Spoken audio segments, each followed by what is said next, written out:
Hi, I'm Shamaya. It's like papaya, except it's not. And this is Plot Twist Please. Welcome to my humble abode, the place where I am filming, and the screen that you are probably also familiar with on your device. Today, I am going to talk about Anne with an E, which is a show on Netflix. It's been on Netflix for quite a while, and I'm going to do a Get Ready With Me at the same time. I've got my primer here. It is silicone-free priming moisturizer. You can't really see it out there. So, if you don't know, Plot Twist Please is a place where I like to talk about media, mental health, and the combination of those things. I also like to talk about me being an autistic Black woman and my experience. If you want more nitty-gritty detailed stuff, you can become a patron. If you want longer form videos about larger theoretical concepts that have to do with pop culture and about mental health and who we are as humans who live in a society on a floating rock, then you can go ahead and check out my longer form videos that are also podcast episodes. Check out the links in the description because there are lots of them. Anyway, also preface, I don't know how to do makeup well, and so we're just gonna jump right in with both femurs. It is fine and okay. It is fine and okay. Anne with an E is a Netflix show based off of Anne of Green Gables, the book. I believe it was a book series. I don't know. I never read the books. Okay, I'm sorry. I'm not a diehard true fan. I watched Anne with an E a few years ago, and I think I got reaccustomed to it when I wasn't feeling well and was stuck at home. And so I rewatched the series and I was like, oh yeah, Anne is definitely autistic coded. Definitely. And probably other coded things, but definitely one of us. Foundation. She always inadvertently says stuff that comes across as really rude or that's socially unacceptable. Even when she's just purely speaking from her heart, it's like she doesn't know that they're gonna come out weird until she says them and sees everyone's reaction. If you've never watched it, it's a cute little show. It can be kind of traumatic at the first few episodes because she's going through a lot. Better, happier things happen to her, I promise. She goes through a lot. You could argue that she just has been locked away from the world, and so that's why she doesn't really understand social cues, but she also has grown up with other orphans. She will often say things that get her into trouble, even if it's things that she fervently believes from her heart. But she would just say things that are not socially acceptable, especially for women back then. Probably the 1800s. Probably the 1800s is when it takes place. But I also think her friendship with Diana, is very emblematic of a neurotypical neurodivergent friendship, where you have one person who knows what the rules are, who knows that this neurodivergent friend is bound to embarrass themselves. And they really do try their hardest. They really do try their hardest to keep that autistic friend from embarrassing themselves. Even sometimes when it's to no avail. They really do try. So at some point, they just let them be themselves. And I think that is the healthiest way to go about it. They just let them, and then everyone else just comes around naturally. Yeah, you can definitely see the strain, I think, in their friendship, because Diana is I think she would be perceived as really popular and really conventionally beautiful. And then Anne is over here, probably the smartest person in the room when it comes to, the textbook, doing really well in spelling tests and knowing big words that no one her age should know. But she has an extremely difficult time making friends. And then you see Diana trying to bridge that gap. And I can imagine that could put any strain on a friendship, even though it shouldn't, right? Even though you shouldn't care about what other people think, especially if this autistic person is your friend. But I think that the show at least illustrated a really accurate way that sometimes a neurodivergent, neurotypical friendship plays out, especially in younger years, especially in adolescence when you're trying to figure out who you are and you're trying to belong and, all that cute traumatic stuff. I've got my mirror here because I never know if I'm putting on too much. I'm taking it all off in 20 minutes anyway.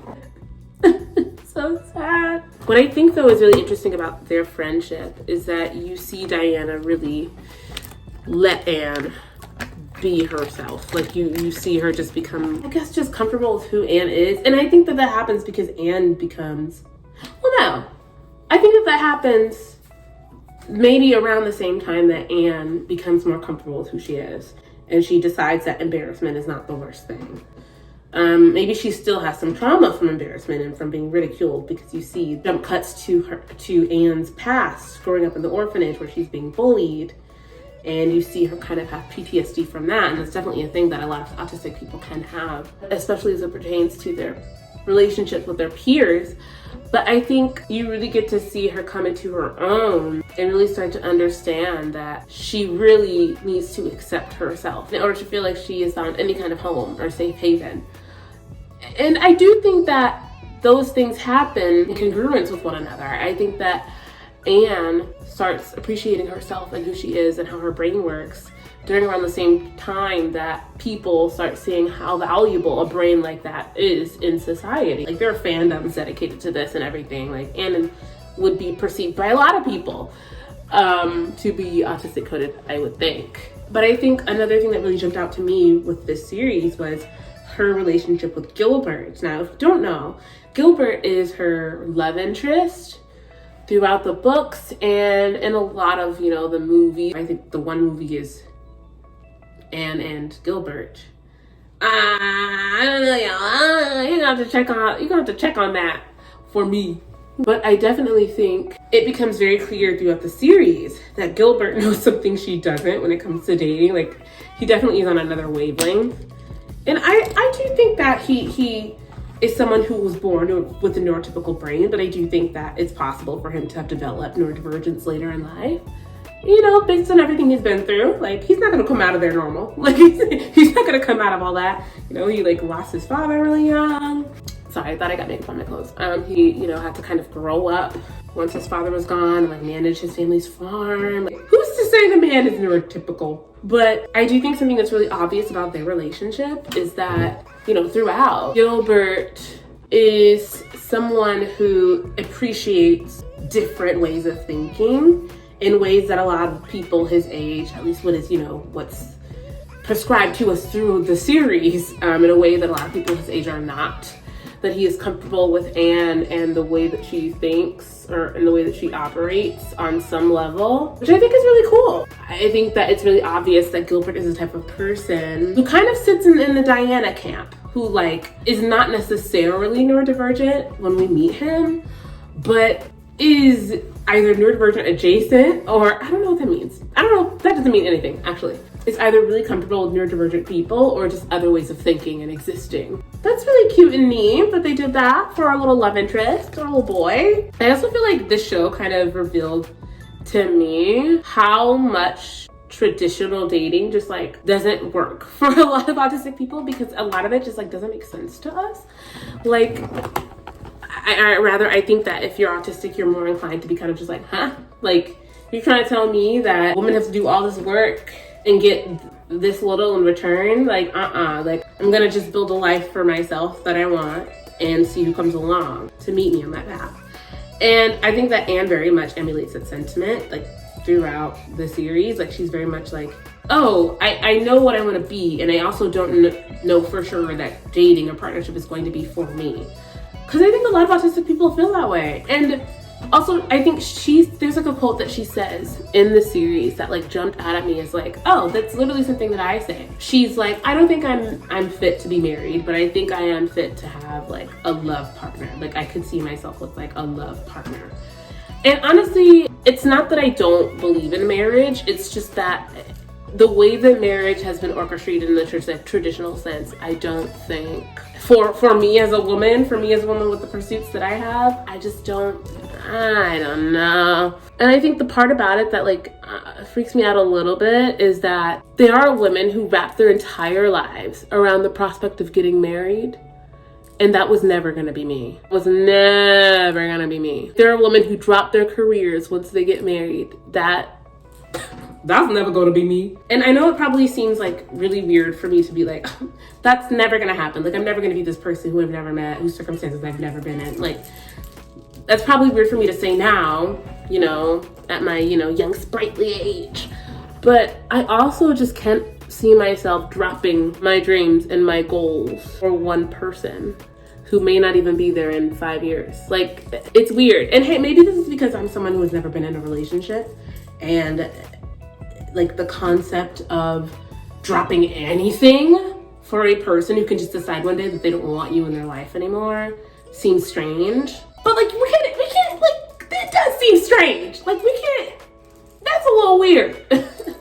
It's a little weird to me that people will be willing to drop something they care about, something that they aim for relentlessly and have been aiming for years, for a person who at any point in time can decide that they don't want to be with you anymore.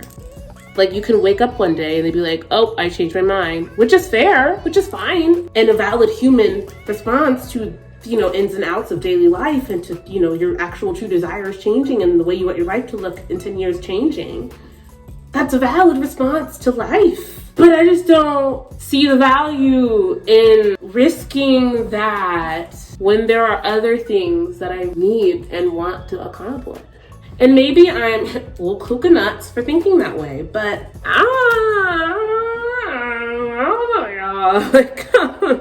back to Anne with an E. I think the other interesting thing about Anne, or how she's written in the series, is that her like low self-esteem is not like this woeful, oh, I'm so sad, like nobody wants me, of course you don't want to spend time with me. Like, no, it's not that. It's a very logical, prescriptive view on her place in society. It's very much like, oh no, A plus B equals C. Of course, this is not something that somebody like, and I know that sounds really bad. I know that sounds really sad to explain it that way, but I think a lot of people with low self-esteem, and I do think Anne had low self-esteem, as logical as one might try to pathologize her thinking, low self-esteem throughout most of the series, at the very least throughout a lot of season 1. I think that with a lot of people who have low self-esteem, it's not about writing this melody of woe. Like, it's not about soliloquizing. I don't think that's not a verb. That's not a verb. Romanticizing, that's better. It's not about romanticizing their sorrow. It's about looking at what the information you have and going off of that, because you literally do not see it possible for the alternative to be true. And so when Anne is kind of like, oh, of course nobody wants to be with me, I feel like someone who hasn't experienced that, or someone who hasn't been in that place, would be like, oh, like, don't be so down on yourself. It's like, no, she's not being down on herself. She thinks she's being logical. Like, she thinks she is making an accurate analysis on her place in terms of the social market. Now, when I say the social market, I mean, there are certain attributes, there are certain characteristics that make you appealing as a person to be around, that make you seem like someone who has a lot of friends, or has a lot of capital, or has a lot of zest for life. Maybe you're really pretty and that makes someone want to be around you longer. Like, there are things that give you social capital, is what I'm trying to get at. There are things that make you appealing to be around, whether it's because of what you can do for someone or how you can make someone feel around you. And I think a lot of autistic people grow up developing low self-esteem because they understand there's a certain charisma that they don't exude into the world that allows people to feel drawn to them, or that causes people to want to get to know them on a deeper level. And there's a more accurate clinical term for what she's doing when she says things like that, but she's rationalizing low self-esteem, kind of. Or the conclusion that she has come up with is that no one wants to be around me because of these characteristics that are innate to who I am, characteristics that I can't change, therefore no one will ever want to be around me. And these are feelings that a lot of autistic people have, especially in adolescence. Oh my God, children are awful.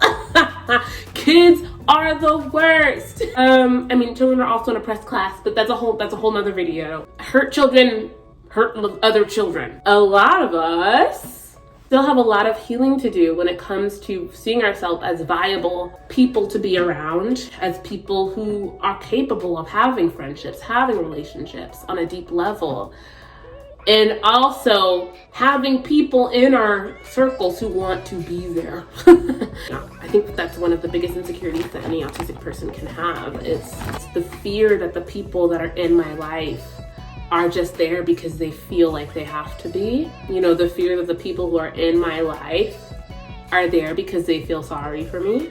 And to be honest, like, I do think that when I get into a romantic relationship, if that is something that is in the cards for me, then so be it. I'm trying all these different lip colors because, y'all, It's a struggle. But one thing that I find coming up is the fear that people are just there because they think that nobody else will feel the slop. Because that's something that I've actually experienced. That's something that has actually been relayed to me, which is awful. Never do that. Never do that. But that is a huge fear of mine. Of course. Why wouldn't it be? But yeah, I think that Anne with an E does a really good job at balancing how Anne is such a rational person, because I also consider myself to be very rational. I very seldom overreact. Very seldom. If I am mad at you, it's because I should be mad at you. It's because I should have been mad at you a month ago. And I give a lot of people the benefit of the doubt, but like, odds are if I'm mad, then it was really bad.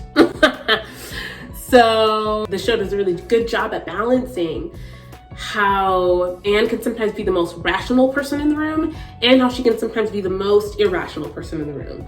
Because as much as she like is right a lot of the time about when she's wronged, sometimes her reactions do not match the actual transgression. I think that's something that a lot of autistic people have to be careful about. Sometimes our trauma plus our strong analytical skills makes us overreact.